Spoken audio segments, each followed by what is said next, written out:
सभी साथियों को मेरा क्रांतिकारी सलाम। जैसा कि आप सभी लोग जानते हैं कि पिछले कई दिनों से बल्कि एक महीने से विद्युत कर्मचारी संयुक्त संघर्ष समिति का कार्यक्रम चल रहे थे। उसी बैनर तले तमाम संगठन अपनी आवाज़ को बुलंद कर रहे थे। उसमें मशाल जुलूस का कार्यक्रम भी शामिल था, जगह जगह प्रेस कॉन्फ्रेंस और लोगों को जागरूक करने का कार्यक्रम भी चल रहा था। पिछले 5 दिनों से कार्य बहिष्कार का कार्यक्रम चल रहा था, जिसमें कल हमारे ऊर्जा मंत्री महोदय द्वारा एक विशेष बैठक बुलाई गई और उस विशेष बैठक के बाद आंदोलन को यानी कि कार्य बहिष्कार को ख़त्म नहीं बल्कि 15 दिन के लिए स्थगित कर दिया गया।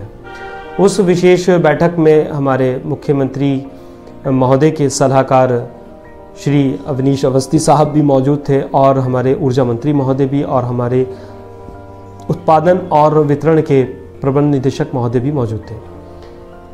इस बैठक में क्या चर्चाएं हुई और क्या इसका रिजल्ट निकला, तो ये आज मैं पूरी विस्तार से तो चर्चा नहीं करूंगा, क्योंकि आप सभी लोगों तक विस्तृत समझौता, बहुत स्पष्ट रूप से समझौता पहुंच चुका है, समझौते की कॉपी पहुंच चुकी है।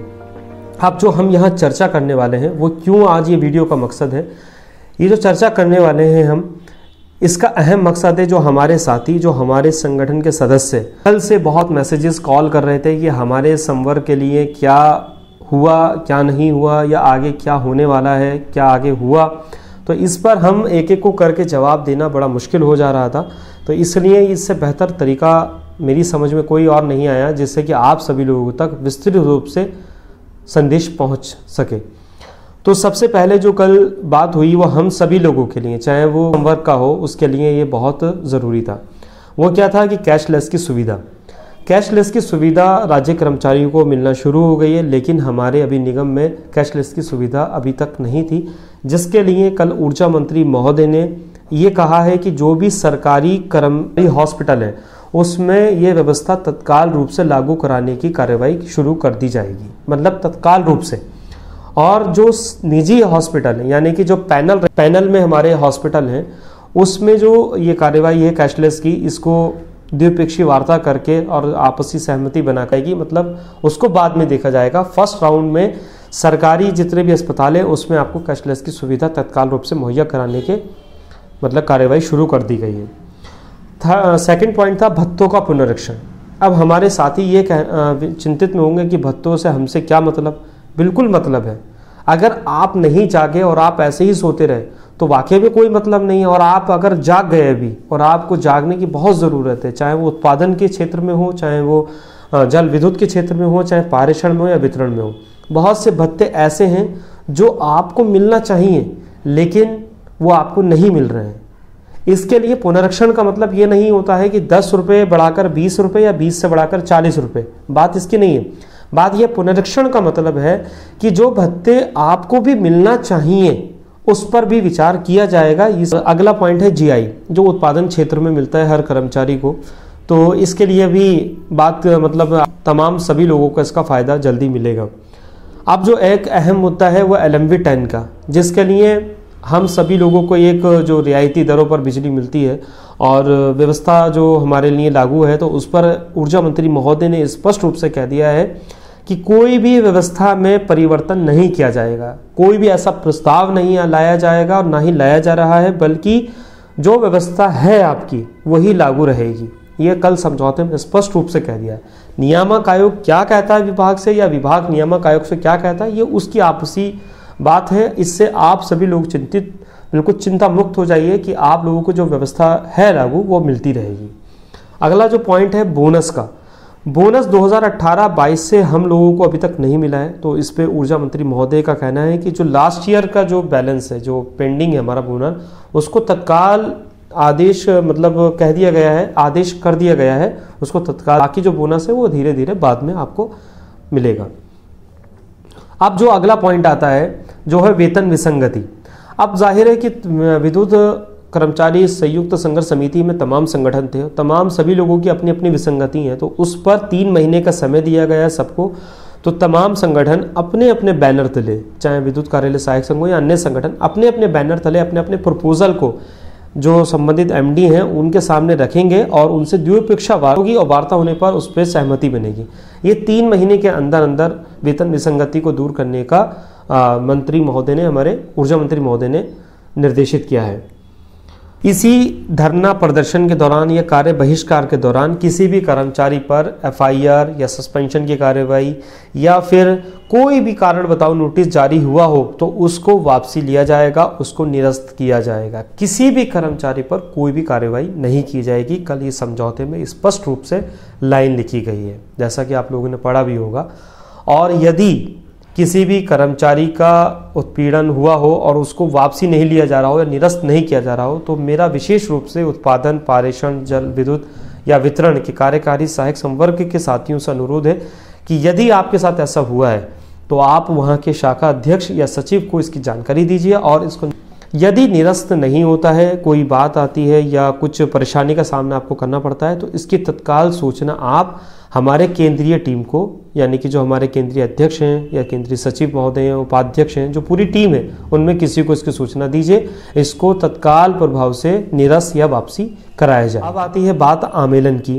तो आमेलन, पदोन्नति, कार्य निर्धारण, जब ये मीटिंग समाप्त हो गई तो हमारे केंद्रीय अध्यक्ष महोदय श्री सुनील प्रकाश पाल जी और केंद्रीय संगठन मंत्री गौरव वर्मा जी, केंद्रीय कोषाध्यक्ष आशीष कुमार भारती जी, केंद्रीय सह संगठन मंत्री आशीष त्रिपाठी जी और साथ में मैं भी था, हम सभी ने मंत्री जी से अनुरोध किया कि हमारे संवर्ग की समस्याओं को प्लीज़, आमेलन की समस्या है, प्रमोशन की समस्या है और कार्य निर्धारण की समस्या है, तो उस पर उन्होंने, मंत्री जी ने हम लोगों को, हमारे संगठन को, यानी कि आपके संगठन को विशेष रूप से आमंत्रित किया है, अपने आवास पर बुलाया है और जल्द ही तारीख और समय हम लोगों को बता दिया जाएगा।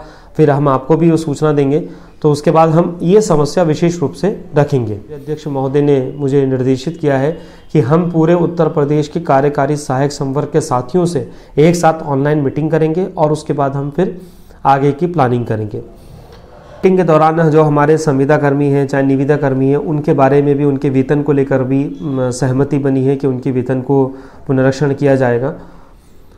अब सबसे जो अहम बात है वो ये है कि हम अपने संगठन को मजबूत कैसे बनाएं, आने वाली मांगों को कैसे पूरा करें, ये बहुत ज़रूरी समझने की बात है। हम लोग सिर्फ व्हाट्सएप पे ज़िंदा रहेंगे या फिर हम सिर्फ मैसेज में लिखकर पूछेंगे या कॉल करके घर से बैठ के आराम से चाय की चुस्की के साथ उसको पूछेंगे कि कल क्या हुआ क्या नहीं हुआ, या फिर ये कहेंगे कि अरे हमारी बात तो रखी ही नहीं गई, तो शायद आप लोगों को जानकर हैरानी तो नहीं होगी, क्योंकि जो भूखा रहता है उसी को एहसास होता है। जो शख्स कल सुबह 10 बजे अपने घर से निकला हो और रात को अपने घर में 11 बजे घुसा हो, जिसके हलक से पेट में सिर्फ एक चाय ही गई हो, तो उसकी भूख और वहाँ मेहनत करने के बाद वो मीटिंग में बैठा रहा हो, अपनी बात रखा हो, उसके बावजूद भी हम लोग ये कहें कि हमारे लिए तो कुछ हुआ ही नहीं, हमने तो कुछ, हमारे लिए संगठन ने कुछ करा ही नहीं, तो ये बहुत समझने की बात है। आप लोग घर बैठे बैठे या मोबाइल पर मैसेज लिखना बहुत आसान होता है, वहाँ पर मीटिंग में बैठना, अपनी बात को रखना, क्रॉस क्वेश्चनिंग करना, ये जब प्रैक्टिकल आप देखेंगे तो शायद आप समझेंगे। मैं कल देख रहा था, कल तमाम तरीके के मैसेजेस आ रहे थे कि हमारे लिए तो कुछ हुआ ही नहीं। आप इतनी जल्दी अगर डीमोटिवेट हो जाएंगे तो फिर क्या होगा?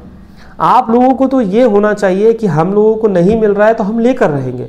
अभी कार्य बहिष्कार या जो आंदोलन चल रहा था ये खत्म नहीं हुआ, ये मात्र 15 दिन के लिए स्थगित हुआ है। तो आप लोगों को अपने संगठन को मजबूत करना होगा। हमें अब क्या करना होगा? अगर आप मेंबर नहीं है तो विद्युत कार्यालय सहायक संघ के मेंबर बन जाइए।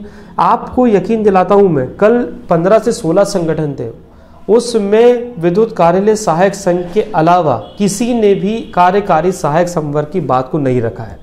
ये बहुत स्पष्ट रूप से आप समझ लीजिए कि आपके दर्द को, आपकी बात को वहाँ अगर रखी है किसी ने, तो विद्युत कार्यालय सहायक संघ ने ही रखी है।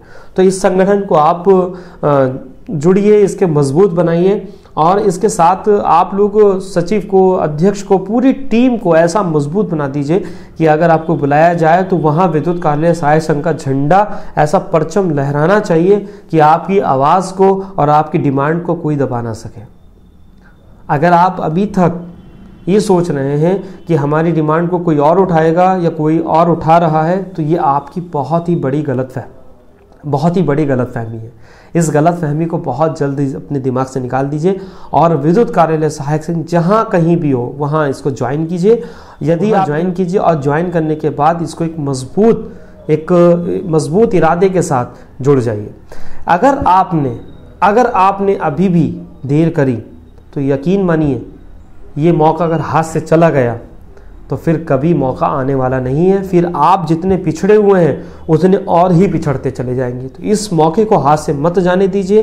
कोई भी गिला शिकवा हो, जो पुरानी बातें हो, पुरानी अतीत आपके साथ क्या रहा हो, संगठन में आपकी सुनी गई या नहीं, वो सब बातें दिमाग से निकाल कर एक दोबारा से एक नई उमंग के साथ, एक नए जोश के साथ जुड़ जाइए और संगठन के साथ शाना बशाना चलिए। मैं आपको यकीन दिलाता हूँ कि जल्द ही आप एक विजय होंगे और इस विभाग में आपका सर विजय के साथ ऊंचा रहेगा। भी ऐसा संदेश प्रसारित ना कीजिए जिससे किसी की दिल को या छवि को ठेस पहुंचे। अगर कोई भी बात आपकी समझ में अब भी नहीं आई हो तो आप मुझे कांटेक्ट कर सकते हैं या फिर हमारे केंद्रीय टीम को भी कांटेक्ट कर सकते हैं। इस वीडियो को अगर आपको अच्छी लगी हो तो प्लीज़ अपने कार्यकारी सहायक साथी को ज़रूर फॉरवर्ड करें। जय संगठन। एक बार फिर आप सभी लोगों का बहुत बहुत शुक्रिया। जय संगठन। जिंदाबाद मंत्री, जिंदाबाद जिंदाबाद जिंदाबाद जिंदाबाद जिंदाबाद जिंदाबाद। लड़ेंगे साथी उदास मौसम के खिलाफ, हम लड़ेंगे साथी गुलाम इच्छा के